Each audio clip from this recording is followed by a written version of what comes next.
ليه ولاء للكابتن، لكن ليه ولاء لزيزو.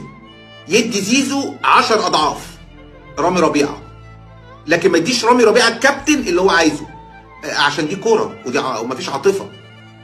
فرامي ربيعه اللي بيلام دلوقتي هيروح بيراميدز بنسبه كبيره، جاي له بيراميدز، او الاهلي هيديله اللي هو عايزه، تمام، او يقربوا من زيزو. اشمعنى زيزو؟ هو زيزو ده عامل تاريخ في الاهلي؟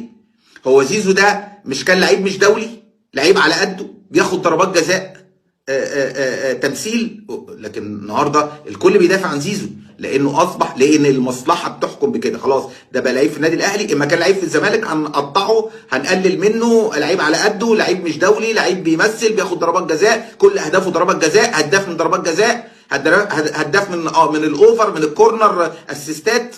لكن دلوقتي اتغير الوضع، اتغير. نفس القصه بامام عاشور. اذا احنا في عالم المصلحه.